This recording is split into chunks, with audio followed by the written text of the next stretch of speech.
আল্লাহ রাসূল সাল্লাল্লাহু আলাইহি ওয়াসাল্লাম বলেছেন, কোন ব্যক্তি যদি আযান দেয়, আযানের কি ফজিলত দেখেন। আযান দিলে পরে কি হয় জানেন, এই পৃথিবীর যত দূর আযানের আওয়াজ যাবে তত দূর পর্যন্ত তার পক্ষে সাক্ষী দিবে।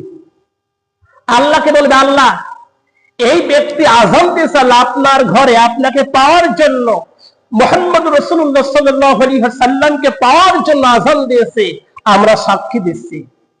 আযান দিলে দূর হয়ে চলে যায়, আর আল্লাহ খুশি হয়, আর শয়তান কি হয়, বেজার হয়। কি বেজার হয়? শয়তান বেজার হয়। আল্লাহ রাসূল বলেছেন, যখন মুয়াজ্জিন সাহেব আযান দিয়ে যায় মসজিদে, মানুষের গায়ে যেমন করে আগুন ধরে দৌড় চলে যায় না, তার কাছে যাবে, পানি কাছে যাবে না, এই শয়তান সে দৌড় পাড়ি চলে যায়, তার গায়ে মনে করছে আগুন ধরে দেওয়া হচ্ছে, এই জন্য চলে যায়। ও যদি এই আযান শোনে ঠিক মতন, এই শয়তান কিয়ামতের ওই ময়দানে, ওই আদালতে আল্লাহর কাছে সাক্ষী দিবে। আল্লাহ সাক্ষী দেওয়া লাগবে, এই জন্য সাক্ষী দিবে না, এই জন্য আযান শোনে সে এখান থেকে অনেক দূরে চলে যায়।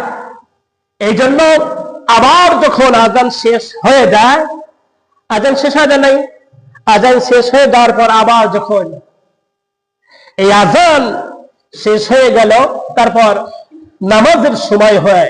নামাজের সময় হয় না, নামাজের সময় এই পিছনে দাঁড়িয়ে একজন যে মুয়াজ্জিন, সে আকামত দেয়। আকামত দেয় না, আকামত দেয়।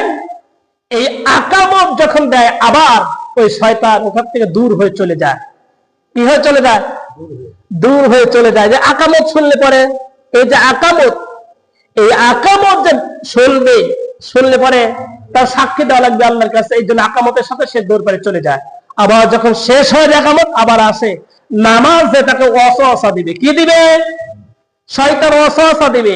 যখনই ভুল হবে, ভুল হওয়ার পর এই শয়তান খুশি হয় যে ভুল হয়েছে নামাজে। যখনই ইমাম সাহেব আত্তাহিয়াতু পড়ার পর ডানে সালাম ফিরে সুজুদ সিজদা দেয়, শয়তান বলে যে আমি ভুল করেছি। কি করেছি? আমি আল্লাহকে সিজদা দিতে আমি অস্বীকার করেছিলাম, আল্লাহর হুকুম পালন করি না, আদমকে আমি সিজদা করি নাই, আর এখন আমি এই আদমের সন্তানদেরকে ভুল করে ডবল আমি সিজদা দেওয়াইলাম। এই জন্য সে খুশি হয় না, সে কি হয়? বেজার হয়ে যায়। সেই জন্য কোন বান্দা যখন সিজদা দেয়, আল্লাহ খুশি হয়, শয়তান কি হয়? বেজার হয়ে যায়।